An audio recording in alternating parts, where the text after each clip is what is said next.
യൂട്യൂബിലും സൂമിലും വളരെ പ്രാർത്ഥനയോടും പ്രതീക്ഷയോടും ഇന്നത്തെ കൂട്ടായ്മയിൽ ജോയിൻ ചെയ്തിരിക്കുന്ന എല്ലാ ദൈവമക്കളെയും കരുണയുടെ നാഥൻ സ്പർശിക്കട്ടെ എന്ന് ഞാൻ ആത്മാർത്ഥമായി പ്രാർത്ഥിക്കുന്നു. നമുക്കെല്ലാവർക്കും യിരെമ്യാ പ്രവാചകൻ്റെ പുസ്തകം 1-ാമത്തെ അധ്യായത്തിലേക്ക് പ്രവേശിക്കാം. യിരെമ്യാ പ്രവാചകൻ്റെ പുസ്തകം അതിൻ്റെ 1-ാമത്തെ അധ്യായം 4 മുതൽ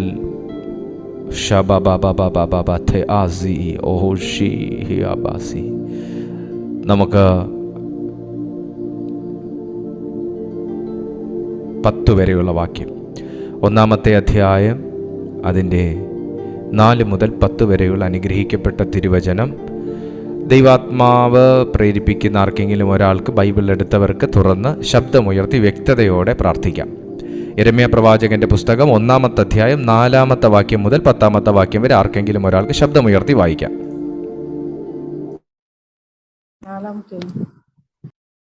യഹോവയുടെ അരുളപ്പാട് എനിക്കുണ്ടായതെന്തെന്നാൽ, നിന്നെ വായിക്കൂ സിസ്റ്റർ, വായിക്കൂ. നിന്നെ ഉദരത്തിൽ ഉരുവാക്കിയതിനു മുമ്പേ ഞാൻ നിന്നെ അറിഞ്ഞു. നീ ഗർഭപാത്രത്തിൽ നിന്ന് പുറത്തു വന്നതിന് മുമ്പേ ഞാൻ നിന്നെ വിശുദ്ധീകരിച്ചു ജാതികൾക്ക് പ്രവാചകനായി നിയമിച്ചിരിക്കുന്നു. എന്നാൽ ഞാൻ, അയ്യോ യഹോവയായ കർത്താവേ, എനിക്ക് സംസാരിപ്പാൻ അറിഞ്ഞുകൂടാ, ഞാൻ ബാലനല്ലോ എന്ന് പറഞ്ഞു. അതിനു യഹോവ എന്നോട് അരുളി ചെയ്തു, ഞാൻ ബാലൻ എന്നു നീ പറയരുത്. ഞാൻ നിന്നെ അയക്കുന്ന ഏവരുടെയും അടുക്കൽ നീ പോകുകയും ഞാൻ നിന്നോട് കൽപ്പിക്കുന്നതൊക്കെയും സംസാരിക്കുകയും വേണം. നീ അവരെ ഭയപ്പെടരുത്. നിന്നെ വിടുവിക്കേണ്ടതിന് ഞാൻ നിന്നോടുകൂടെ ഉണ്ടെന്ന് യഹോവയുടെ അരുളപ്പാട്. പിന്നെ യഹോവ കൈ നീട്ടി എന്റെ വായെ തൊട്ടു. ഞാൻ എന്റെ വചനങ്ങളെ നിന്റെ വായിൽ തന്നിരിക്കുന്നു. നോക്കുക, നിർമൂലമാക്കുവാനും പൊളിപ്പാനും നശിപ്പിപ്പാനും ഇടിച്ചു കളവാനും പണിവാനും നടുവാൻ വേണ്ടി ഞാൻ നിന്നെ ഇന്ന് ജാതികളുടെ മേലും രാജ്യങ്ങളുടെ മേലും ആക്കി വച്ചിരിക്കുന്നു എന്ന് യഹോവ എന്നോട് കൽപ്പിച്ചു. ആമേൻ. വായിച്ചതായ തിരുവെഴുത്തിനെ പരിശുദ്ധാത്മാവിൻ്റെ സന്നിധിയിലേക്ക് ഏൽപ്പിച്ച് ഇന്ന് നിങ്ങളോട് സംസാരിക്കുവാൻ ദൈവാത്മാവ് ആഗ്രഹിക്കുന്ന അദൂതനായി ഞാൻ എന്നെയും കൂടെ സമർപ്പിക്കുകയാണ്. നിങ്ങളുടെ എല്ലാവരുടെയും പ്രാർത്ഥന ഇന്നുണ്ടായിരിക്കട്ടെ. കാരണം ഒരു ദൗത്യത്തിന് വേണ്ടി കർത്താവ് എന്നെയും നിങ്ങളെയും എഴുന്നേൽപ്പിക്കാൻ ആഗ്രഹിക്കുന്നു. ഒരു ദൗത്യത്തിന് വേണ്ടി എഴുന്നേൽപ്പിക്കാൻ. ഇന്ന് ഈ മീറ്റിംഗ് അറ്റൻഡ് ചെയ്യുന്ന ഒരു വ്യക്തി പോലും ദൗത്യമില്ലാത്ത, ദൈവം തിരഞ്ഞെടുക്കാത്ത, ദൈവം കാണാത്ത ആളായിട്ട് ഇതിനകത്തില്ല. ഹിൽക്കിയാവിൻ്റെ മകനായ യിരെമ്യാവ് തൻ്റെ അനുഭവത്തെ ഷെയർ ചെയ്യുകയാണ്. യഹോവയുടെ അരുളപ്പാട് എനിക്ക് ഉണ്ടായത് എന്തെന്നാൽ. യിരെമ്യാവ് എപ്പോഴാണ് ബലപ്പെട്ടതെന്നറിയാമോ? ദൈവശബ്ദം തൻ്റെ കാതുകളിൽ എത്തിയപ്പോഴാണ്. യിരെമ്യാവ് എപ്പോഴാണ് ഒരു ദൗത്യത്തിന് വേണ്ടി എഴുന്നേറ്റതല്ല, ഒരു ദൗത്യത്തിന് വേണ്ടി ഉരുവായവനാണെന്ന് അറിഞ്ഞതെന്നറിയാമോ? ഒരു ദൈവശബ്ദം വെളിപ്പെട്ടപ്പോഴാണ്.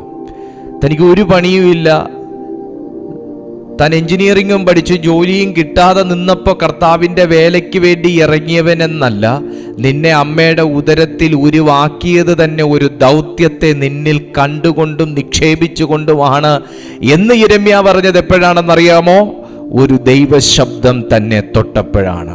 പ്രിയപ്പെട്ട സുഹൃത്തെ, ഈ രാജ്യത്തിൻ്റെ ഏതെങ്കിലും ഒരു കോണിലിരുന്ന് നിങ്ങൾ ഈ തിരുവചനം കേൾക്കുമ്പോൾ നിങ്ങൾ വെറുതെ ജനിച്ചതല്ല, നിങ്ങളെ ജനിപ്പിച്ച അപ്പൻ്റെയോ അമ്മയുടെയോ ഇഷ്ടപ്രകാരവുമല്ല.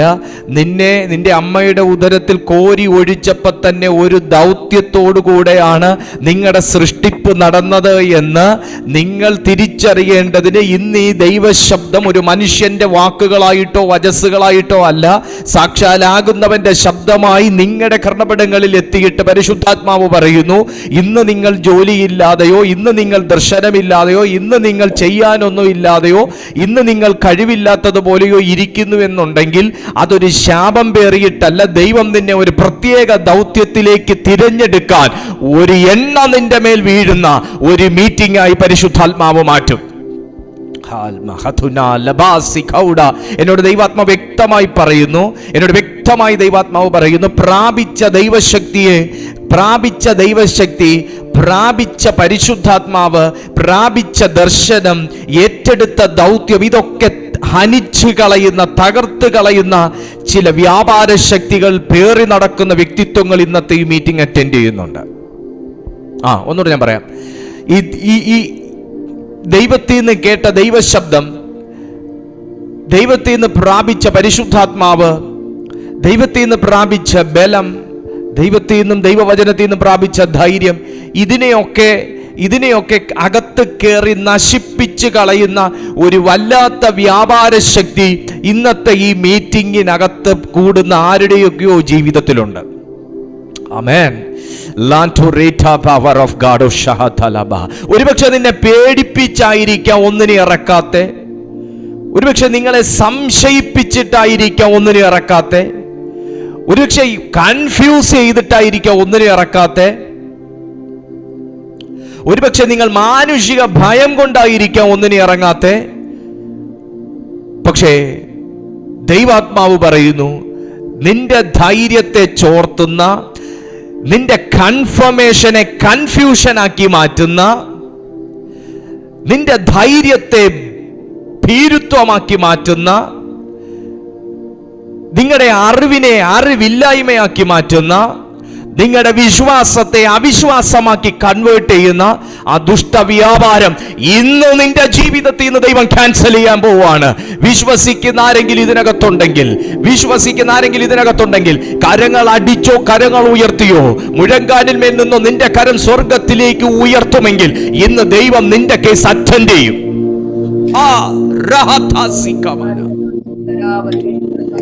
മൈക്ക് മ്യൂട്ട് ചെയ്താട്ടെ please. Power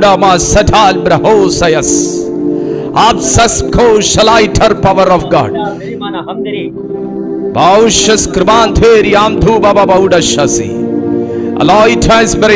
Holy Spirit of God. Amen. നിന്റെ കൺഫ്യൂഷനെ കൺഫർമേഷൻ ആക്കി മാറ്റുന്ന ഒരു ദൈവമുണ്ട്. അത് ദൈവം.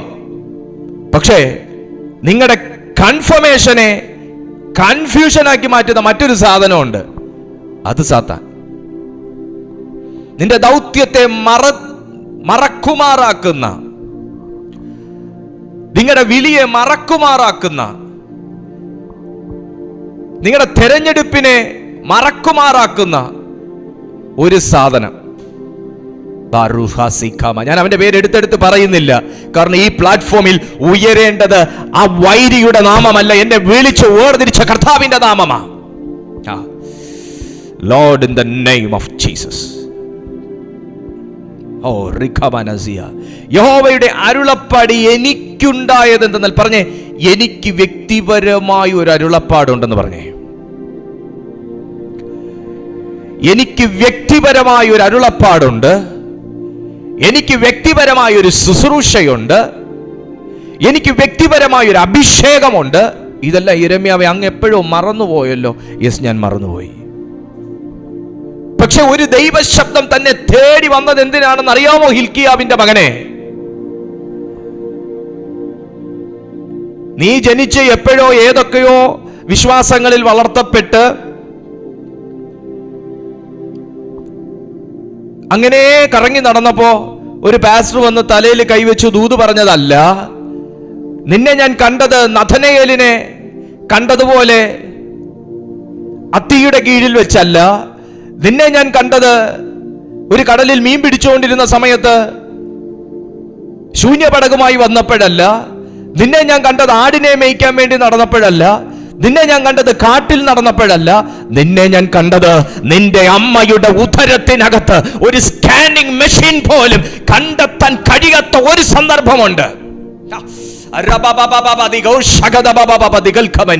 മോനെ, ഒരു സ്കാനിങ് മെഷീൻ നീ പിണ്ഡാകാരമായിരിക്കുന്നത് കാണണമെങ്കിൽ മിനിമം 1 മാസം, 1.5 മാസം, 3 മാസം വേണ്ടേ?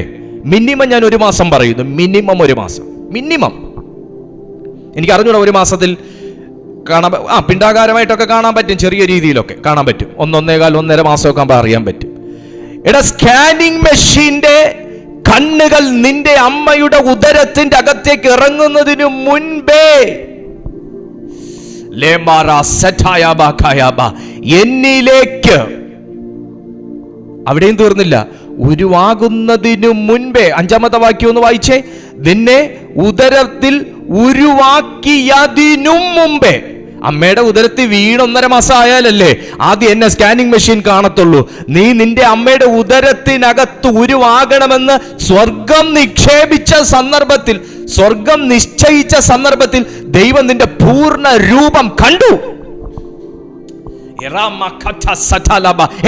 ജീവിതം അപൂർണമാണെന്ന് പറയുന്നവരുടെ ശ്രദ്ധയ്ക്ക്, ഈ ലൈഫ് തന്നെ അപൂർണമാണെന്ന് പറയുന്നവരുടെ ശ്രദ്ധയ്ക്ക്, എന്റെ ഈ വയസ്സുവരെയും ഞാൻ ഒരു ഫെയിലിയർ ആണെന്ന് പറയുന്നവരുടെ ശ്രദ്ധയ്ക്ക്, എല്ലാം പാസ്റ്ററെ തുടങ്ങിയതും ചെയ്തുകൊണ്ടിരിക്കുന്നതും ചെയ്തതും എല്ലാം അപൂർണമായി എനിക്ക് വിടേണ്ടി വന്നു, എല്ലാം അപൂർണാവസ്ഥയിലാണെന്ന് പറയുന്നവരുടെ ശ്രദ്ധയ്ക്ക്, പഠനം പോലും അപൂർണമായി പകുതി വഴിയിൽ ഉപേക്ഷിക്കേണ്ടി വന്നൊരു വ്യക്തിയാണ് ഞാനെന്ന് പറയുന്നവരുടെ ശ്രദ്ധയ്ക്ക്, എനിക്കൊക്കെ ഇനി എന്ത് ചെയ്യാൻ കഴിയും പാസ്റ്ററെ, ചെയ്യാവുന്നതിനേക്കാളൊക്കെ മാക്സിമം ചെയ്തു, ശ്രമിച്ചു, ഇനി ചെയ്യാൻ തന്നെ ഭയമാകുന്നു എന്ന് പറയുന്നവരുടെ ശ്രദ്ധയ്ക്ക്, ഞാൻ എന്ത് തുടങ്ങിയാലും അത് പകുതി വെച്ച് മുടങ്ങിപ്പോകുന്നു എന്ന് പറയുന്നവരുടെ ശ്രദ്ധയ്ക്ക്, നിന്റെ പൂർണ്ണ രൂപത്തെക്കുറിച്ച് ഇന്ന് നിങ്ങൾക്കറിയത്തില്ലെങ്കിലും, നിങ്ങളെ അറിയുന്നവർക്ക് അറിയത്തില്ലെങ്കിലും, നീ എന്താണെന്നും നിന്റെ പൂർണ്ണത എന്താണെന്നും പൂർണ്ണ രൂപം എന്താണെന്നും വ്യക്തമായി അറിയുന്നവൻ സംസാരിക്കുന്നു.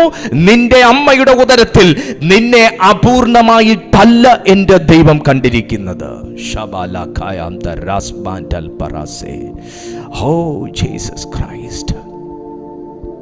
ഒരു മനുഷ്യൻ പറഞ്ഞ നീ അപൂർണമാകുമോ?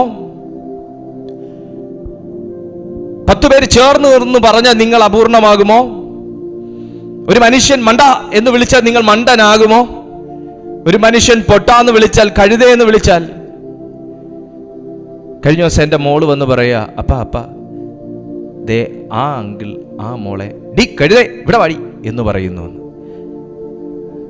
അങ്ങനെ ഒരു അപ്പൻ മകളെ കഴുതേ എന്ന് വിളിച്ചാൽ കഴുതയാകുമോ? എന്നെ എൻ്റെ അമ്മയുടെ വയറിനകത്ത് കർത്താവ് കഴുതയായിട്ടല്ല ജനിപ്പിച്ചേ. നിങ്ങളെ ആരെങ്കിലും വല്ലതൊക്കെ വിളിക്കുന്നുണ്ടോ? വട്ടപ്പേര് പറഞ്ഞ് വിളിക്കുന്നുണ്ടോ? വീട്ടിനകത്തുള്ളവർ തന്നെ വട്ടപ്പേര് പറഞ്ഞ് വിളിക്കാറുണ്ടോ? അവരങ്ങനെ വിളിച്ചാൽ നിങ്ങൾ അങ്ങനെ ആകുന്നില്ല. കാരണം ഇരമ്യാവിനെ കഴുതയായിട്ടല്ല തൻ്റെ അമ്മയുടെ ഉദരത്തിനകത്ത് ദൈവം കണ്ടേ. എന്നാൽ കർത്താവിന്റെ ശുശ്രൂഷയ്ക്ക് വിളിക്കത്തില്ലായിരുന്നു. എന്നാൽ തിരിച്ച് ഞാൻ വേറൊരു ദൂത് പറയാ, ശ്രദ്ധിച്ച് കേട്ട് പിടിച്ചോ. എന്നാൽ കഴുതേ, നീ കർത്താവിന്റെ വാഹനമാകാൻ കണ്ടിട്ടുള്ളതാണെങ്കിൽ നിന്നെ എവിടെ കെട്ടിയിട്ടിരുന്നാലും അവിടുന്ന് സ്വർഗം ദൂതനെ വിട്ട് അഴിപ്പിച്ച് നിന്റെ മേൽ വസ്ത്രമിട്ട് നിന്റെ മേൽ ദൈവം വാഹനമേറി ഓടുമാറാക്കും. ഒന്നുകൂടെ ഞാൻ പറയാം. കഴുതേ, നിന്നെ ദൈവത്തിന്റെ വാഹനമായിട്ട് ആ ദൈവം കണ്ടേക്കുന്നെന്നുണ്ടെങ്കിൽ നിന്നെ ഏത് എരിഹോവിലോ ഏത് നദിക്കരയിലോ നിന്നെ കൊണ്ട് കെട്ടിയിട്ടിരുന്നാലും നീ ദൈവത്തിന്റെ വാഹനമായി മാറേണ്ട സന്ദർഭത്തിൽ ദൈവം ഒരു ദൂതനെ അയച്ചിട്ട് ഇതിനെയും കൊണ്ട് എനിക്ക് ആവശ്യമുണ്ടെന്ന് പറയിച്ചിട്ട് അതിന്റെ മേൽ സ്വർഗം കയറിയിരുന്ന് സഞ്ചരിച്ചിരിക്കും. അതുവരെ നിന്റെ മുമ്പിൽ വണങ്ങാത്തവർ നായകൻ പുറത്തുണ്ടെങ്കിൽ വണങ്ങിയിരിക്കും. അതുവരെ നിന്നെ മാനിക്കാത്തവർ നായകൻ പുറത്തുണ്ടെങ്കിൽ മാനിച്ചിരിക്കും. അതുവരെ നിന്നെ അപ്രീഷിയേറ്റ് ചെയ്യാത്തവർ നായകൻ നിന്റെ മുമ്പിൽ ഉണ്ടെങ്കിൽ യേശുവിന്റെ നാമത്തിൽ ഇപ്പോൾ ഞാൻ പ്രവചിക്കുന്നു, ഇതിനകത്ത് ആരെയൊക്കെയോ വിലയില്ലാതെ കാണുന്ന, ഇതിനകത്ത് ആരെയൊക്കെയോ തിരസ്കരിച്ചിട്ടിരിക്കുന്ന, ഇതിനകത്ത് ആരെയൊക്കെയോ നിരസിച്ചിട്ടിരിക്കുന്ന ചിലതിന്റെ മേൽ സ്വർഗം കൈവയ്ക്കുകയാണ്. Mighty name of Jesus. Hallelujah.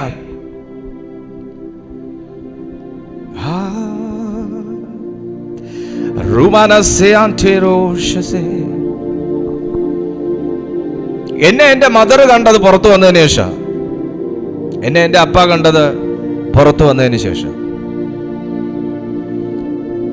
എന്നെ സ്കാനിങ് മെഷീൻസ് കണ്ടത് എനിക്ക് ഏകദേശം ഞാൻ ഉണ്ടെന്നറിഞ്ഞതിന് ശേഷം. പക്ഷെ നീ ഉണ്ടാകണമോ എന്ന് തീരുമാനിച്ചു ഒരുവനുണ്ട്. ഞാൻ പുറത്തു വന്നതിന് ശേഷം എന്നെ നശിപ്പിക്കാൻ ഒരുപാട് പേരുണ്ടായി. ഞാൻ ഉണ്ടാകണമോ എന്ന് തീരുമാനിച്ച ഒരുവൻ തീരുമാനിക്കും, ഞാൻ നശിക്കണോ വേണ്ടെന്ന്. ഹേ നശിച്ചവനെ എന്നൊരുവൻ പറഞ്ഞാൽ നീ നശിച്ചു പോവോ? ഹേ ശപിക്കപ്പെട്ടവനെ എന്ന് പറഞ്ഞാൽ നീ ശപിക്കപ്പെട്ടവനാകുവോ? എന്റെ ശാപങ്ങളെ ഏറ്റെടുത്ത് എന്നെ ശാപത്തിൽ നിന്നും പാപത്തിൽ നിന്നും വിടുവിച്ച ഒരു കർത്തൻ, എന്റെ നായകനും രക്ഷകനും എന്നെ നയിക്കുന്നവനുമായിരിക്കെ മനുഷ്യൻ ഞാൻ ശാപഗ്രസ്തൻ എന്ന് പറഞ്ഞാൽ ഞാൻ ശപിക്കപ്പെടുവോ? ദൗത്യം മറന്നുപോകല്ലോ. എന്തിനാ നീ ശപിക്കപ്പെട്ടവനെന്ന് പറയുന്നേ? നീ ശപിക്കപ്പെട്ടവനാണെന്ന് നിന്റെ ഉള്ളിൽ അങ്ങ് ഇടാനാ. പക്ഷെ നിന്റെ മേലൊരു ദൗത്യം കിടപ്പുണ്ട്. ദൗത്യം.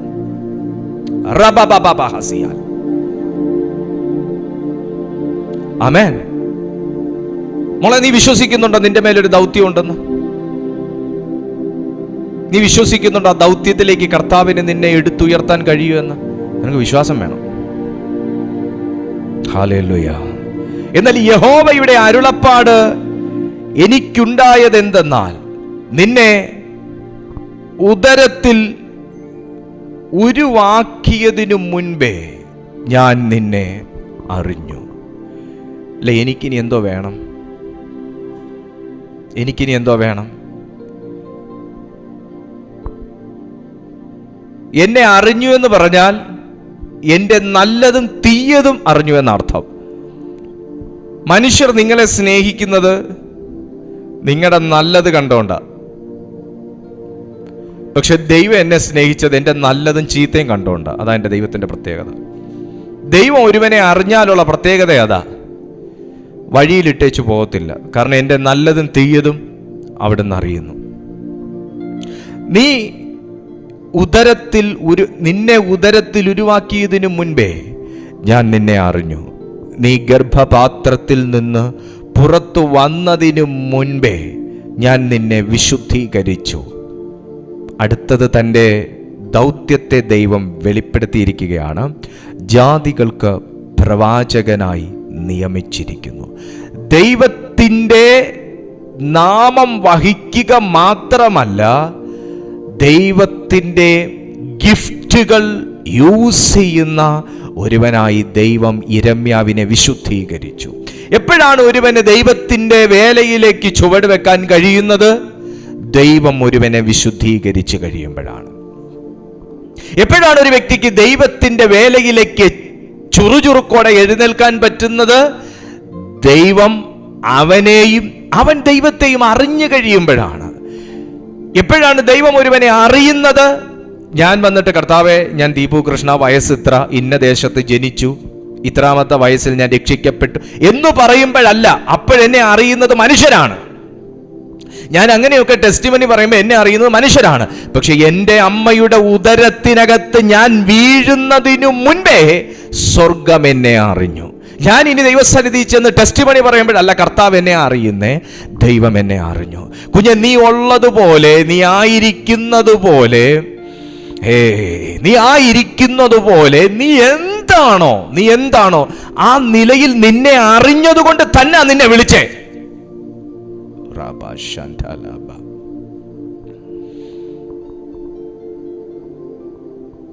മനസ്സിലായോ? നിങ്ങൾ എന്താണോ, ഏതാണോ, നിങ്ങൾ പൂജ്യമാണോ, നിങ്ങൾ ഇച്ചിരിയെങ്കിലും വിലയുള്ളതാണോ എന്ന് അറിഞ്ഞിട്ട് തന്നെ നിന്നെ വിളിച്ചേ. നീ തിരുവെഴുത്ത് കേൾക്കുന്നുണ്ടെങ്കിൽ വിളി ഇല്ലാത്തോണ്ടല്ല, വിളി ഉള്ളത് കൊണ്ടാണ് നിന്നെ ദൈവം ഇത് കേൾപ്പിക്കുന്നത്. ഹല്ലേലൂയ, പ്രൈസ് ടു ജീസസ്, ആമേൻ. ഞാൻ നിന്നെ ജാതികൾക്ക് പ്രവാചകനായി നിയമിച്ചിരിക്കുന്നു. Before I formed thee in the belly, I knew thee, and before thou camest forth out of the womb, I sanctified thee, and I ordained thee a prophet unto the nations. ഞാൻ നിന്നെ ordain ചെയ്തു. Oh my God. Ordain ചെയ്യുക എന്ന് പറഞ്ഞാൽ ഒരു ശുശ്രൂഷയ്ക്ക് വേണ്ടി വേർതിരിക്കുക, അഭിഷേകം ചെയ്ത് വേർതിരിക്കുക.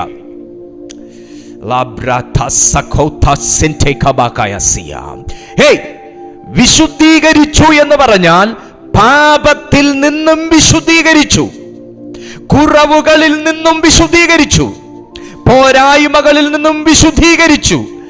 അപ്പന്റെയും അമ്മയുടെയും രക്തത്തിലൂടെ എന്നിലേക്ക് കൈമാറാവുന്ന എല്ലാറ്റിൽ നിന്നും, എല്ലാ അശുദ്ധിയിൽ നിന്നും, അകൃത്യങ്ങളിൽ നിന്നും, എല്ലാ പാരമ്പര്യ സ്വഭാവങ്ങളിൽ നിന്നും എന്നെ വിശുദ്ധീകരിച്ചു.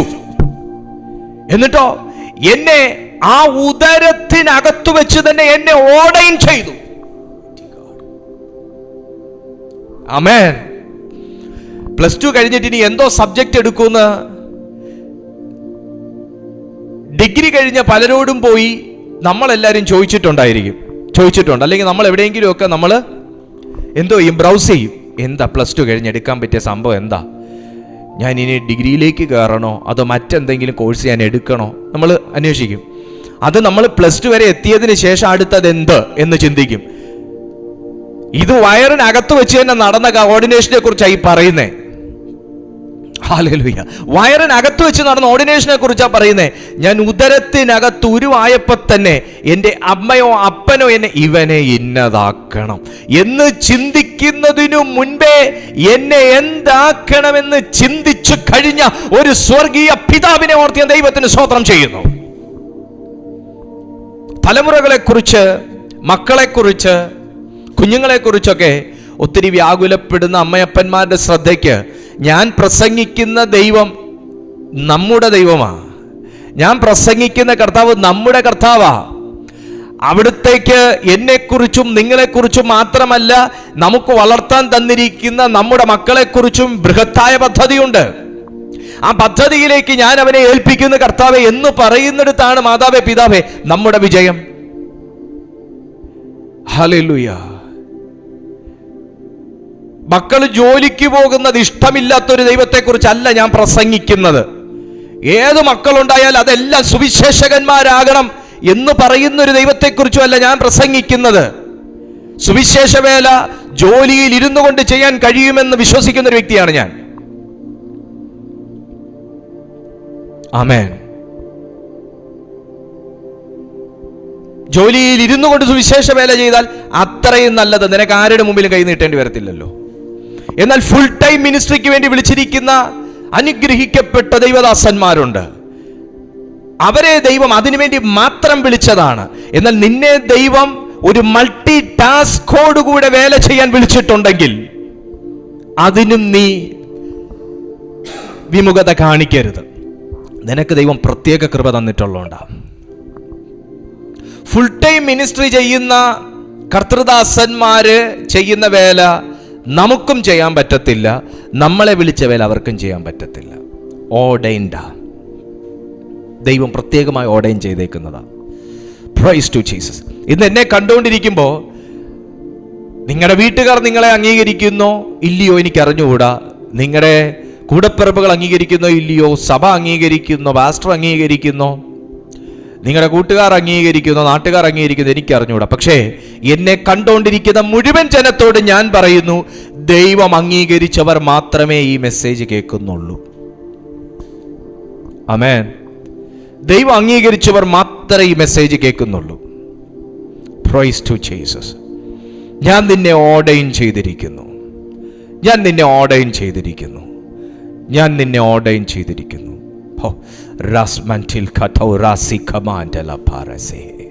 ഞാൻ നിന്നെ ഓർഡൈൻ ചെയ്തിരിക്കുന്നു. I ordained thee. ഞാൻ നിന്നെ ഓർഡൈൻ ചെയ്തിരിക്കുന്നു. ഇവിടെയാണ് നിനക്ക് യുദ്ധമുള്ളത്. നീ ഓർഡൈൻഡ് ആണോ? നിനക്ക് യുദ്ധമുണ്ട്. നീ ഓർഡൈൻഡ് ആണോ? വെല്ലുവിളിയുണ്ട്. ഓർഡൈൻഡ് ആണോ? നിനക്കുറക്കക്കുറവുണ്ട്. ഓർഡൈൻഡ് ആണോ? നിനക്ക് പ്രയാസമുണ്ട്. ഓർഡൈൻഡ് ആണോ? നിനക്ക് ചെങ്കടലുണ്ട്. ഓർഡൈൻഡ് ആണോ? യോർദാനുണ്ട്. ഓർഡൈൻഡ് ആണോ? പിറുപിറുക്കുന്നവരുണ്ട്. ഓർഡൈൻഡ് ആണോ?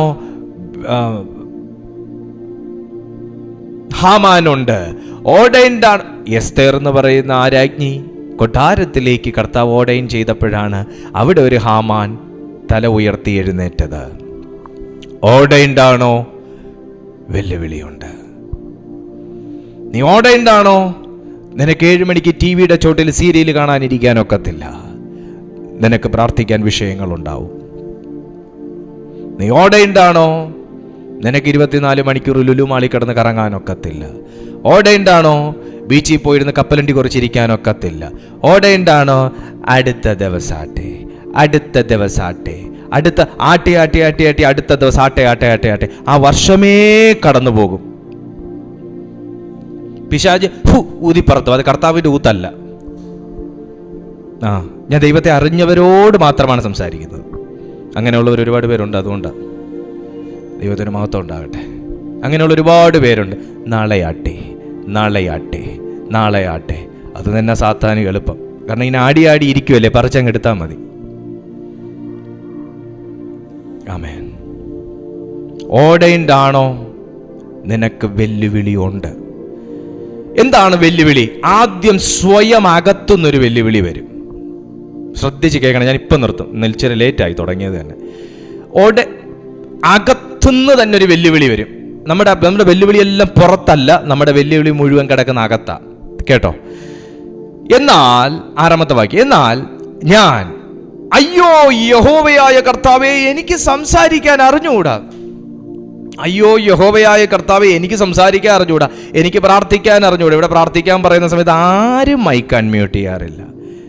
ജഡ്ജസ് 4 or 5 പേര് ഇവിടെ ഇരിപ്പുണ്ടെന്നുള്ളതാ വിചാരം. ഞാൻ പ്രാർത്ഥിച്ചാൽ മോശമാകുമോ?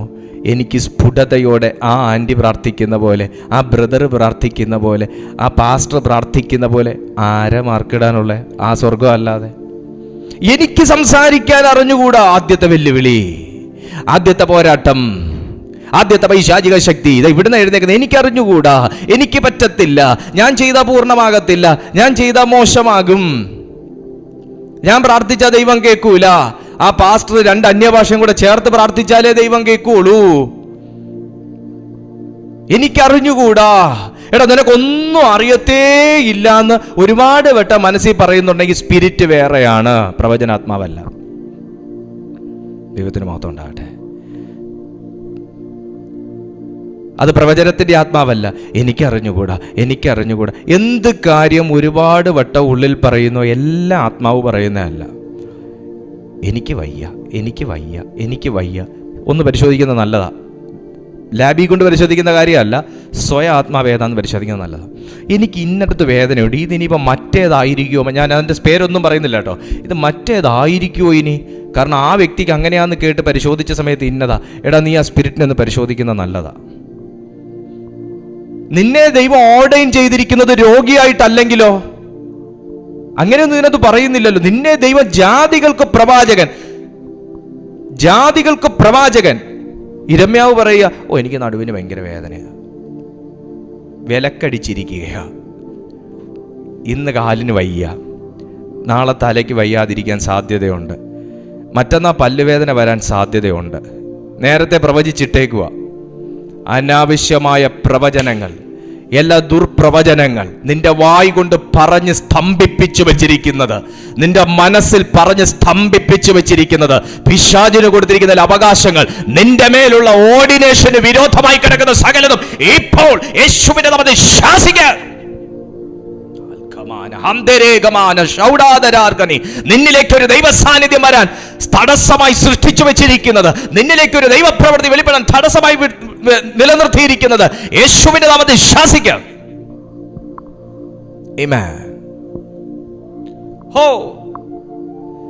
എനിക്കറിഞ്ഞുകൂടാ. അവിടെ ദൈവത്തിന്റെ അരുളപ്പാട് അടുത്തത് വരുവാ. എനിക്കറിഞ്ഞുകൂടാ, എനിക്ക് സംസാരിക്കാൻ അറിയത്തില്ല, എനിക്ക് പ്രവചിക്കാൻ അറിയത്തില്ല, എനിക്ക് ചെയ്യാൻ അറിയത്തില്ല, ഞാൻ ബാലനല്ലോ.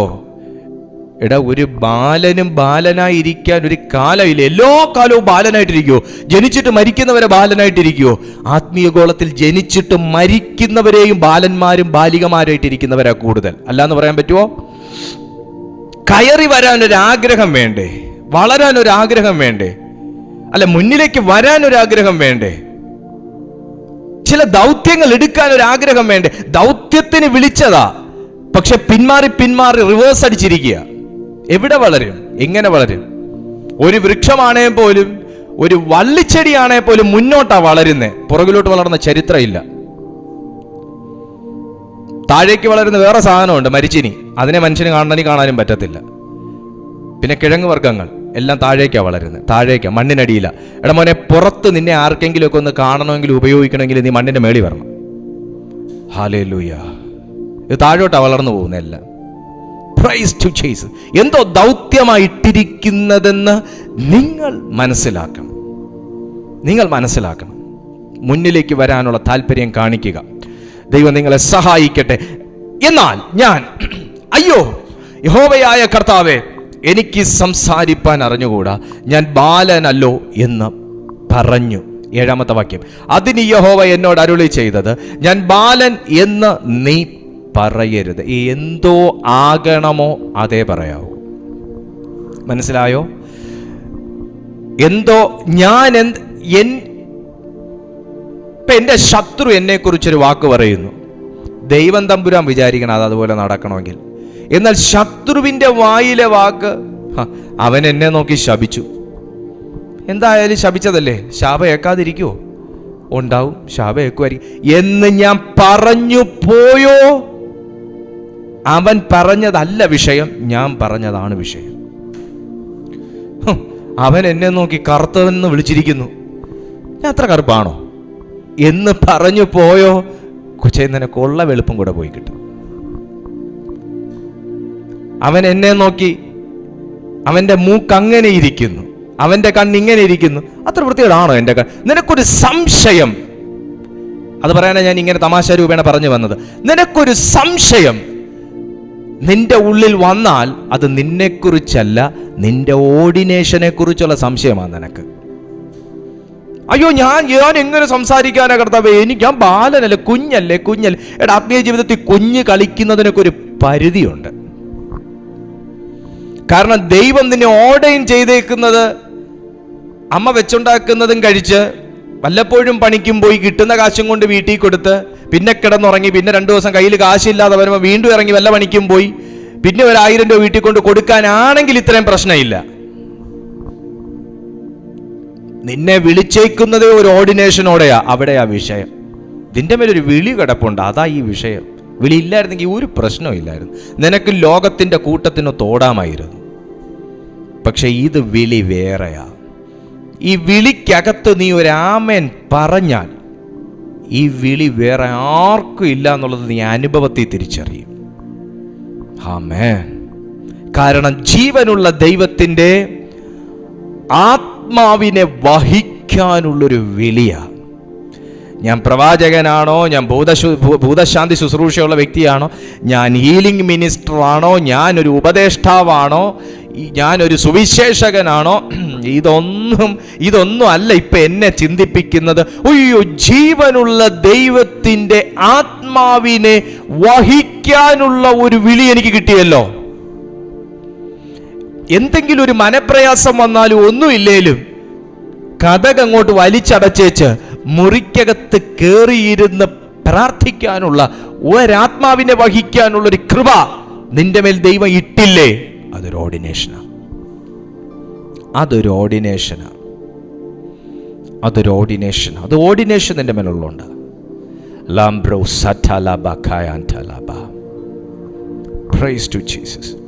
കർത്താവ് 12 ശിഷ്യന്മാരെ അല്ലല്ലോ തിരഞ്ഞെടുത്തേ.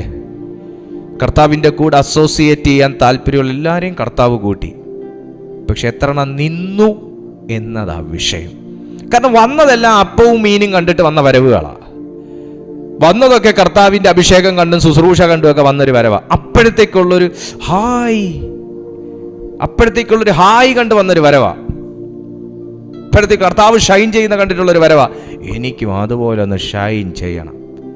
പക്ഷെ ഓർഡിനേഷനെ കുറിച്ച് മനസ്സിലാക്കാതെ വന്ന വരവാ. പോയി ചിതറിപ്പോയി, എല്ലാം ചിതറിപ്പോയി. വരുന്നോ അപ്പം കണ്ട് വരരുത്, അത്ഭുതം കണ്ടും വരരുത്. ദൈവത്തിൻ്റെ സ്നേഹം അറിഞ്ഞു വരണം. അങ്ങനെയുള്ളതേ നിലനിൽക്കൂ, അങ്ങനെയുള്ളത് മാത്രമേ നിലനിർത്തൂ ദൈവം. ചീര വളരുന്നതിൻ്റെ കൂട്ടത്തിൽ ഇടയിൽ കുറച്ച് കളയും കൂടെ വളരും. ബുദ്ധിയുള്ള കർഷകനാണെങ്കിൽ അതിനെ പിഴുത് കളയും. കാരണം ആ ചീരയുടെ കൂട്ടത്തിൽ ഈ സാധനം നിൽക്കുന്ന അത്ര നല്ലതല്ല. പല കൃഷിയുടെയും കാര്യം ഇങ്ങനെ തന്നെ. എന്നാൽ ചില കൃഷി ഇടവിള ചെയ്യാറുണ്ട്. ഇടവിള ചെയ്യുമ്പോൾ അത് മറ്റേതിനും വിഷയമില്ല, വളരെ സാധനത്തിനും വിഷയമില്ല. രണ്ടും കൂടെ അസോസിയേറ്റ് ചെയ്ത് പൊക്കോളും. ആമേൻ. അപ്പം കണ്ടും വരരുത്, അത്ഭുതം കണ്ടും വരരുത്, പ്രവചനം കേൾക്കാനും വരരുത്, ദൂത് കേൾക്കാനും വിളിക്കരുത്. ദൈവസ്നേഹത്തിൽ നിലനിൽക്കാനായിട്ട് പഠിക്കുക. ഓർഡിനേഷനെ കുറിച്ച് മനസ്സിലാക്കുക. ദൈവം എന്നെ വിളിച്ച വിളി എന്തിനാണ്? ദൈവം എന്നെ തിരഞ്ഞെടുത്ത എന്തിനാണ്? ഇതൊക്കെ ഞാൻ ഭൂമിയിൽ വന്നിട്ട് ഇവനെ കാണാൻ കൊള്ളാം, ഇവനൊരു 6 അടി പൊക്കമുണ്ട്, അത്യാവശ്യം നല്ല ശരീരമുണ്ട്, ഇവൻ കൂടുതൽ ദൂരം ഓടിക്കോളൂ, എന്നാൽ പിന്നെ ഇവൻ എൻ്റെ കോട്ട് കൊടുത്തേക്കാം എന്ന് പറഞ്ഞ് കർത്താവ് വിളിക്കൊന്നും ആരുമില്ല ഈ ഭൂമിയിൽ. എന്നെ വിളിച്ചതേ ഞാൻ അറിഞ്ഞത് ഭൂമിയിൽ വന്നിട്ടാണെന്ന് മാത്രം. പക്ഷെ എന്നെ വിളിച്ച എൻ്റെ അമ്മയുടെ ഉദരത്തിന് അത് ഉരുവാകുന്നതിന് മുന്നെയാണ്. ഞാൻ നിങ്ങളുടെ കാര്യം കൂടെ ഈ പറയുന്നത്. നിങ്ങൾ വന്നു, നിങ്ങൾ എങ്ങനെയൊക്കെയോ കർത്താവിനെ അറിഞ്ഞു മുട്ടിക്കണ്ട്, അതിനുശേഷം അല്ല കർത്താവ് നിങ്ങളുമായിട്ട് പരിചയപ്പെടുന്നത്. നിങ്ങൾ കർത്താവിനെ പരിചയപ്പെടുന്നത് അപ്പോഴാ. പക്ഷെ നിങ്ങളുടെ മേലൊരു വിളി ഉള്ളത് കൊണ്ടാ നിങ്ങൾ യേശുവിലേക്ക് വന്നേ. ആമേൻ. അർത്ഥം എന്താ? നിങ്ങളെ അറിയുന്നത് പോലെ നിങ്ങളുടെ വീട്ടിനകവും ദൈവം അറിയുന്നു, നിങ്ങളുടെ ഉള്ളം ദൈവം അറിയുന്നു, നിങ്ങൾ അനുഭവിക്കുന്നത് ദൈവം അറിയുന്നു, നിങ്ങളുടെ വീട്ടിലുള്ളവരെ ദൈവം അറിയുന്നു. നിങ്ങളുടെ സകല ഹിസ്റ്ററിയും എൻ്റെ കർത്താവിൻ്റെ ഉള്ളിലുണ്ട്. പക്ഷെ നീയോ, അയ്യോ യഹോവേ, ഈ കർത്താവിൻ്റെ മുമ്പിൽ വന്നാൽ ഉള്ള ആദ്യം മാറിപ്പോകുന്ന സാധനം എന്താണെന്നറിയാവോ? തിരുവെഴുത്ത് പഠിച്ചപ്പോൾ മനസ്സിലായൊരു കാര്യം. ആദ്യം നമ്മുടെ വായിൽ നിന്ന് മാറിപ്പോകുന്ന കാര്യം എന്താണെന്നറിയാവോ? അയ്യോ എന്നുള്ളൊരു വാക്കാ. അയ്യോ എന്നൊരു വാക്ക് എന്തിനാന്ന് ചോദിച്ചു കഴിഞ്ഞാൽ ഞാൻ ഇനി എന്തോ ചെയ്യും. പക്ഷേ കർത്താവിൻ്റെ മുമ്പിൽ വന്നാൽ വേദപുസ്തകം തന്നെ പറയുന്നു, അവന് അസാധ്യമായി ഒന്നുമില്ലല്ലോ. അയ്യോ എന്ന വാക്ക് ആദ്യം നമ്മുടെ വായിൽ നിന്ന് അങ്ങ് നീങ്ങിപ്പോവും. അയ്യോ എന്ന് പറയുന്ന വാക്ക് എനിക്ക് ഉത്തരം കിട്ടാത്ത ഒരു സംഗതി ഇല്ല ക്രിസ്തുവിൻ്റെ മുമ്പിൽ. എനിക്ക് മറുപടി കിട്ടാത്ത ഒരു സംഭവമില്ല കർത്താവിൻ്റെ മുമ്പിൽ. ഞാൻ എത്രത്തോളം വിശ്വാസത്തോടുകൂടെ ദൈവസന്നിധിയിലായിരിക്കുന്നു അത്രത്തോളം എൻ്റെ മറുപടികൾ വർദ്ധിച്ചിരിക്കും. അയ്യോ യഹോവയായ കർത്താവേ, എനിക്ക് സംസാരിപ്പാൻ അറിഞ്ഞുകൂടാ, ഞാൻ ബാലനല്ലോ എന്ന് പറഞ്ഞു. അതിന് യഹോവ എന്നോട് അരുളി ചെയ്തത്, ഞാൻ ബാലൻ എന്ന് നീ പറയരുത്. ഇന്നു മുതൽ വായിൽ പറയേണ്ടതേ പറയാവുള്ളൂ. വായിൽ പറയേണ്ടതേ പറയാവുള്ളൂ. ഞാൻ അതിനെക്കുറിച്ച് അധികം സംസാരിക്കുന്നതിന് സമയം മുമ്പോട്ട് പോയി. ഞാൻ നിന്നെ അയക്കുന്ന ഏവരുടെയും അടുക്കൽ നീ പോകുകയും ഞാൻ നിന്നോട് കൽപ്പിക്കുന്നതൊക്കെയും സംസാരിക്കുകയും വേണം. എനിക്ക് പറ്റത്തില്ല എന്ന് പറയുന്നവരെ കൊണ്ട് ചെയ്യിക്കുന്നതാ ദൈവത്തിന് ഇഷ്ടം. ആമേൻ. എനിക്ക് പറ്റുകയില്ല, എന്നെയും കൊണ്ടൊന്നും പറ്റത്തില്ല, അതിനൊക്കെ കഴിവുള്ളവർ വേറെ ഉണ്ട് എന്ന് പറയുന്നവരെ കൊണ്ട് ചെയ്യിക്കുന്നതാണ് ദൈവത്തിന് ഇഷ്ടം. 2, നീയാണോ ചെയ്യാൻ പോകുന്നത്? നീയൊന്നും ചെയ്തിട്ട് ഇതൊന്നും പൂർത്തീകരിക്കാൻ പോകുന്നില്ല എന്ന് കേട്ടവരെ കൊണ്ട് പൂർത്തീകരിപ്പിക്കുന്നതാണ് ദൈവത്തിന് ഇഷ്ടം. ഹല്ലേലൂയ. താഴേക്ക് പറയുന്നു, നീ അവരെ ഭയപ്പെടരുത്, നിന്നെ വിടുവിക്കേണ്ടതിന് ഞാൻ നിന്നോട് കൂടെ ഉണ്ട്. ഈ ഓർഡിനേഷൻ ഉള്ളവരുടെ പ്രത്യേകത എന്താണെന്ന് ചോദിച്ചാൽ, കർത്താവ് കൂടെ ഇരുന്നാണ് എല്ലാ കാര്യവും ചെയ്യിക്കുന്നത്. 2, കർത്താവ് അവർക്ക് സംസാരിക്കേണ്ടത് ദൈവം പറഞ്ഞു കൊടുക്കും. അതാണ് ഈ വിളിയുള്ളവൻ്റെ പ്രത്യേകത. 9-ാമത്തെ വാക്യം, പിന്നെ യഹോവ കൈനീട്ടി എൻ്റെ വായെ തൊട്ടു, ഞാൻ എൻ്റെ വചനങ്ങളെ നിന്റെ വായിൽ തന്നിരിക്കുന്നു. നോക്കുക, നിർമൂലമാക്കുവാനും പൊളിപ്പാനും നശിപ്പിപ്പാനും ഇടിച്ചു കളവാനും പണിവാനും നടുവാനും വേണ്ടി ഞാൻ നിന്നെ ഇന്ന് ജാതികളുടെ മേലും രാജ്യങ്ങളുടെ മേലും ആക്കി വെച്ചിരിക്കുന്നു എന്ന് യഹോവ എന്നോട് കൽപ്പിച്ചു. ആദ്യം പറഞ്ഞു ഒരു പ്രവാചകനായിട്ടാണ് അഭിഷേകം ചെയ്തേക്കുന്നത്. പിന്നെ പറഞ്ഞു, നിന്റെ വായിൽ ഞാൻ തന്നിരിക്കുന്ന ഈ വചനങ്ങളുണ്ടല്ലോ, ഇത് നിർമൂലമാക്കാനും പൊളിപ്പാനും നശിപ്പിപ്പാനും ഇടിച്ചു കളവാനും പണിവാനും നടുവാനും വേണ്ടി ഞാൻ നിന്നെ ഇന്ന് ജാതികളുടെ മേലും രാജ്യങ്ങളുടെ മേലും ആക്കി വെച്ചിരിക്കുന്നു എന്ന് യഹോവ അരുളി ചെയ്തു. എന്നാക്കി വെച്ചു? ദൈവത്തിൻ്റെ കൈ തൻ്റെ നാവിനെ തൊട്ട അന്ന്. എന്ന് കണ്ടു? അമ്മയുടെ ഉദരത്തിൽ ഉരുവാകുന്നതിന് മുന്നേ കണ്ടു. എപ്പോൾ സംസാരിച്ചു, അമ്മയുടെ ഉദരത്തിൽ നിന്ന് പുറത്തു വന്നതിന് ശേഷം ആ സത്യം ദൈവം തുറന്ന് സംസാരിച്ചു എന്ന് തന്നെ ആ ശുശ്രൂഷയ്ക്കായി ദൈവം വേർതിരിച്ചു. ദൈവത്തിൻ്റെ കൈ തൻ്റെ നാവിനെ തൊട്ടതിന് ശേഷം ആ ശുശ്രൂഷയ്ക്കായി വേർതിരിച്ചു. നോക്കൂ, ദൈവം നമ്മുടെ മേൽ തന്നിരിക്കുന്ന ഒരധികാരത്തിന്, അല്ലെങ്കിൽ ദൈവം നമ്മുടെ മേൽ വെച്ച തൻ്റെ കൈക്ക് ഒരു പദ്ധതി ദൈവം ചെയ്തെടുക്കുന്നത് എന്നിലൂടെയാണ്. എൻ്റെ മേൽ കർത്താവ് ഒരു കൈ വെച്ചു. ആ കൈ വെച്ചത് ദൈവം ചെയ്തെടുക്കുന്നത് എൻ്റെ കൈകളിലൂടെയാണ്. എൻ്റെ വായിൽ ദൈവം തന്നിരിക്കുന്ന വചസ്സുകൾക്ക് നിർമൂലമാക്കാനുള്ള ശക്തിയുണ്ട്. എൻ്റെ വായെ കർത്താവ് തൊട്ട സ്പർശനത്തിന് പൊളിച്ചു കളവാനുള്ള ശക്തിയുണ്ട്, ഇടിച്ചു കളവാനുള്ള ശക്തിയുണ്ട്, നിർമൂലമാക്കാനുള്ള ശക്തിയുണ്ട്, പണിവാനുള്ള, നടുവാനുള്ള ശക്തിയുണ്ട്, ജാതികളുടെ മേൽ ജയമെടുക്കാനുള്ള ശക്തിയുണ്ട്.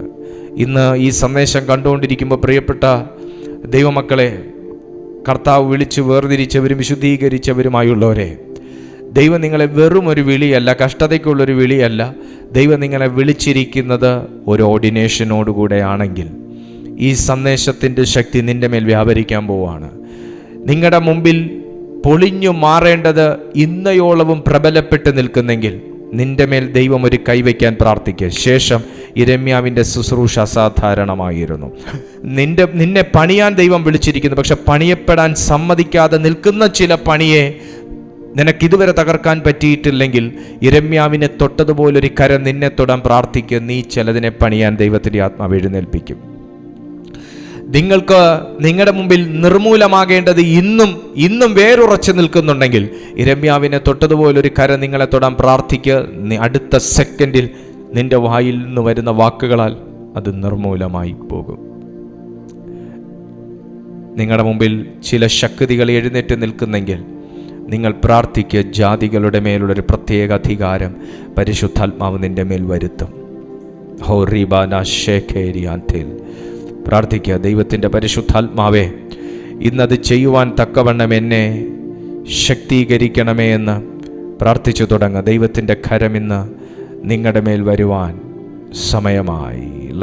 ഫാദർ ഗ്ലോറി എറൈസ് മാൻറ്റിൽ കർമ്മ ഷലാൻറ്റസി. ചില പ്രവൃത്തികൾ ചെയ്യുവാൻ പരിശുദ്ധാത്മാവ് ഇതിനകത്ത് എന്നെ എഴുന്നേൽപ്പിക്കാൻ പോവുകയാണ്. വിശ്വസിക്കുന്ന എത്ര പേരുണ്ട്?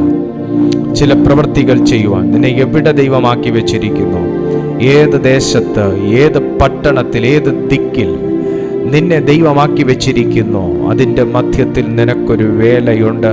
Because you are ordained. നിന്നെ ആരും തിരഞ്ഞെടുത്തില്ലെങ്കിൽ, ആരുടെ ടീമിലും നിന്നെ തിരഞ്ഞെടുത്തില്ലെങ്കിൽ പോലും ദൈവത്തിൻ്റെ ക്രൂവിൽ നിന്നെ ദൈവം അപ്പോയിന്റ് ചെയ്ത് കഴിഞ്ഞു.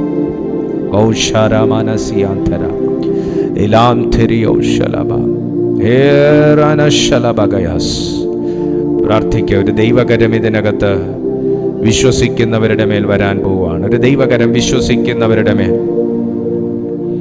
ഒരു ദൈവകരം വിശ്വസിക്കുന്നവരുടെ മേൽ വരാൻ പോവുകയാണ്. യേശുവിൻ്റെ നാമത്തിൽ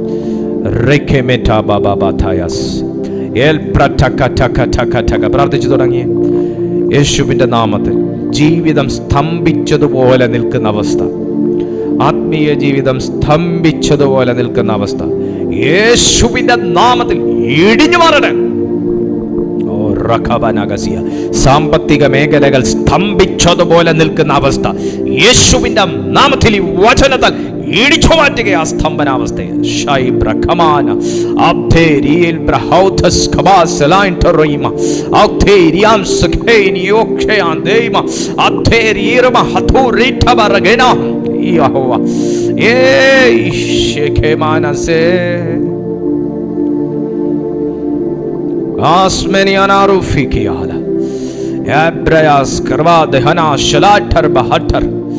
പ്രാർത്ഥിക്കുക. എന്തോ വലിയ അസാധാരണമായി ദൈവത്തിൻ്റെ സാന്നിധ്യം ഇതിനകത്ത് ഒഴുകുന്നു.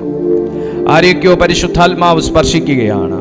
ആരുടെയൊക്കെയോ മേൽ ആ ദൈവിക സാന്നിധ്യം നിഴലിടുന്നു. ദൈവിക കരം നിങ്ങളുടെ കൂടാരത്തിനകത്ത് ഇറങ്ങി തുടങ്ങി. എന്നെ കൊണ്ട് പറ്റത്തില്ല എന്ന് പറഞ്ഞവരുടെ ജീവിതത്തിലേക്ക്, ഞാൻ ബാലനാണ്, എനിക്ക് സംസാരിക്കാൻ അറിയത്തില്ല, എനിക്ക് വിദ്യാഭ്യാസമില്ല, എനിക്ക് ധൈര്യമില്ല, എനിക്ക് വ്യക്തികളുടെ മുമ്പിൽ നിൽക്കാൻ പോലും എത്ര ശ്രമിച്ചിട്ടും പറ്റുന്നില്ല, ഞാനൊരു ഫെയിലുവർ ആണോ എന്ന് എനിക്ക് തോന്നുന്നു എന്ന് പറയുന്നവരുടെ ജീവിതത്തിൽ കർത്താവ് ഇറങ്ങുകയാണ്, ദൈവം ഇറങ്ങുകയാണ്. അസാധാരണമായ ഒരു ദൈവിക ധൈര്യം നിങ്ങളെ പരിശുദ്ധാത്മാവ് അണിയിക്കുന്നു. ദൈവിക ധൈര്യം നിന്റെ മേൽ കർത്താവിന്റെ കരത്തിൽ നിന്ന് പ്രൊവൈഡ് ചെയ്യും. യിരെമ്യാവ് എന്ന് പറയുന്ന പ്രവാചകന് ദൈവത്തിന്റെ കയ്യിൽ നിന്ന് പ്രൊവൈഡ് ചെയ്തതാണ് അദ്ദേഹം പിന്നത്തേതിൽ പ്രയോഗിച്ചത്, അദ്ദേഹം പിന്നത്തേതിൽ ഉപയോഗിച്ചത്. ഏകാന്തത അനുഭവിക്കുന്നവരുണ്ടെന്ന് പരിശുദ്ധാത്മാവ് പറയുന്നു. നിങ്ങളെ ബലപ്പെടുത്തുന്ന കർത്താവ് നിങ്ങളുടെ മധ്യത്തിലുണ്ട് എന്ന് ദൈവാത്മാവ് പറയുന്നു. നിന്റെ ഓർഡിനേഷനെ കുറിച്ചോ നിന്റെ മേലുള്ള വിളിയെക്കുറിച്ചോ വീട്ടിലുള്ളവർക്കോ നാട്ടിലുള്ളവർക്കോ കൂട്ടത്തിലുള്ളവർക്കോ പോലും മനസ്സിലാകത്തില്ലെങ്കിലും ആ ഓർഡിനേഷൻ ഇട്ട ദൈവത്തിനറിയാം നിന്നെ എന്താക്കണമെന്ന്. നീ വീട്ടിനകത്ത് ഒതുങ്ങി പോകത്തില്ല. ഓർഡിനേഷനോടുകൂടെ ദൈവം നിന്നെ ഓർഡൈൻ ചെയ്തിട്ടുണ്ടെങ്കിൽ നീ വീടും കൂടും പൊട്ടിച്ചു പുറത്തു വരും.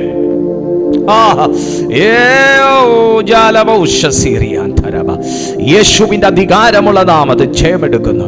ഓർഡിനേഷൻ ഉള്ളവരെ തടവറയ്ക്കകത്തിട്ട ചരിത്രമില്ല. Ordination ഉള്ളവനെ കാരാഗൃഹത്തിൽ ബന്ധിച്ച ചരിത്രമില്ല.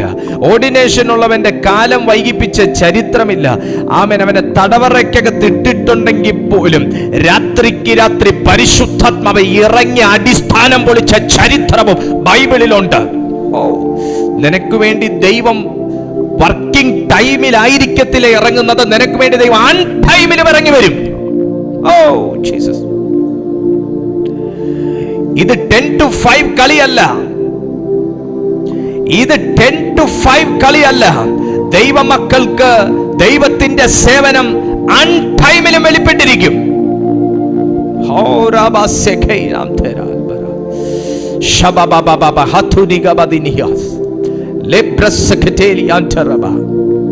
In the mighty name of Jesus. പിതാവേ, ശബര ഹസ്തേ ലബാസിയാന്തേ, ഈ ജനത്തെ അങ്ങയുടെ കരങ്ങളിലേക്ക് ഞാൻ ഏൽപ്പിച്ചു പ്രാർത്ഥിക്കുന്നു. ഇന്ന് ഞങ്ങൾ കേട്ട ഈ ദൈവശബ്ദം ഞങ്ങളുടെ ജീവിതത്തിൽ ഒരു വലിയ തിരിവായി മാറട്ടെ. കർത്താവിൻ്റെ അൻപുള്ള കരം ഈ ജനത്തിന്മേൽ വെളിപ്പെട്ടിരിക്കാൻ സ്തോത്രം. ഞങ്ങൾ ഒരുമിച്ച് കർത്താവ് അനുഗ്രഹിച്ചല്ലോ. ദൈവമേ, ഈ സന്ദേശം ഞങ്ങളിൽ ഓർഡിനേഷൻ വർദ്ധിപ്പിക്കട്ടെ, ജ്വലിപ്പിക്കട്ടെ. ഞങ്ങളെ വിളിച്ച വേലയ്ക്ക് അതിശക്തിയോടെയും അസാധാരണമായും ഇറങ്ങുവാൻ തക്കവണ്ണം ബലപ്പെടുത്തണം. ഇതിനകത്ത് മിനിസ്ട്രി ഉള്ളവരെ കർത്താവ് എഴുന്നേൽപ്പിക്കണം. ശുശ്രൂഷയ്ക്കായി വിളിച്ചവരെ ദൈവം എഴുന്നേൽപ്പിക്കണം. എല്ലാ ഭയപ്പാടുകളും ആകുലതകളും വിട്ടുമാറണം. അവരുടെ നേരെ ഫൈറ്റ് ചെയ്യുന്ന സകല ശത്രുവിന്റെ ബലവും യേശുവിന്റെ നാമത്തിൽ തകർന്നു മാറട്ടെ. കർത്താവിൻ്റെ കരം ഇറങ്ങുന്നതിനായി സ്തോത്രം. ഇതിനകത്ത് യേശുവിൻ്റെ നാമത്തിൽ രോഗബാധിതരായി ആരെങ്കിലും ഇപ്പോൾ ഇത് കേൾക്കുന്നുവെങ്കിൽ നസറയനാം യേശുവിൻ്റെ നാമത്തിൽ യേശുവിൻ്റെ രക്തത്തിലുള്ള സൗഖ്യം ഞാൻ ഡിക്ലെയർ ചെയ്യുന്നു. വിശ്വസിക്കുന്നവരുടെ മേൽ അതൊരു ഡെലിവറൻസായി വ്യാപരിക്കട്ടെ. അവിടെ അത്ഭുതം, അതിശയം, വീര്യം പ്രവർത്തിച്ചിരിക്കാൻ സ്തോത്രം. മഹത്വം അങ്ങേക്ക് യേശുവിൻ നിസ്തുല്യ നാമത്തിൽ തന്നെ. ആമേൻ, ആമേൻ, ആമേൻ. ദൈവമായ കർത്താവ് വലിയ കാര്യങ്ങൾ നിങ്ങളുടെ ജീവിതത്തിൽ ചെയ്തിട്ടുണ്ട്. തുടർച്ചയായി നടക്കുന്ന ഞങ്ങളുടെ മീറ്റിങ്ങിൽ നിങ്ങൾ പങ്കെടുക്കാൻ താല്പര്യമുണ്ടെങ്കിൽ തീർച്ചയായിട്ടും ഈ ചാനൽ സബ്സ്ക്രൈബ് ചെയ്ത് നിങ്ങൾ കണ്ടിന്യൂ ചെയ്താട്ടെ. ഈ വീഡിയോ നിങ്ങൾ മറ്റുള്ളവർ കൂടെ ഷെയർ ചെയ്യുമെന്ന് വിശ്വസിക്കുന്നു. എല്ലാ ദിവസവും രാവിലെ 6:30 മണിക്കും വൈകുന്നേരം 6:30 മണിക്കും നടക്കുന്ന ഞങ്ങളുടെ മീറ്റിംഗ്സ് നിങ്ങൾ മറ്റുള്ളവരെ കൂടെ അറിയിക്കും എന്ന് ഞാൻ വിശ്വസിക്കുന്നു. നിങ്ങൾ കർത്താവിൻ്റെ വേലയിൽ പങ്കാളികളാകും എന്ന് ഞാൻ വിശ്വസിക്കുന്നു. ദൈവം നിങ്ങൾക്ക് ചെയ്ത വലിയ ഉപകാരങ്ങളെക്കുറിച്ചും സാക്ഷ്യങ്ങളെക്കുറിച്ചും ഞങ്ങളുടെ ഈ നമ്പറിൽ നിങ്ങൾ വാട്സാപ്പിൽ അറിയിച്ചാട്ടെ. തീർച്ചയായിട്ടും അത് ഞങ്ങളുടെ മിനിസ്ട്രിക്ക് അതൊരു വലിയ വലിയ വലിയ ബലവും വലിയൊരു പ്രചോദനവുമാകുകയും ചെയ്യുമെന്ന് ഞാൻ ഓർമ്മിപ്പിക്കുന്നു. കർത്താവ് നിങ്ങളെ സഹായിക്കും. അടുത്ത ദിവസം നമുക്ക് പുതിയൊരു സന്ദേശവുമായി കാണുന്നത് വരെ അത്യുന്നതൻ്റെ ചിറകിൻ്റെ കീഴിൽ അരുമനാഥൻ നിങ്ങളെ എല്ലാവരെയും സൂക്ഷിക്കട്ടെ. I bless you in Jesus' almighty name. Amen. Praise God.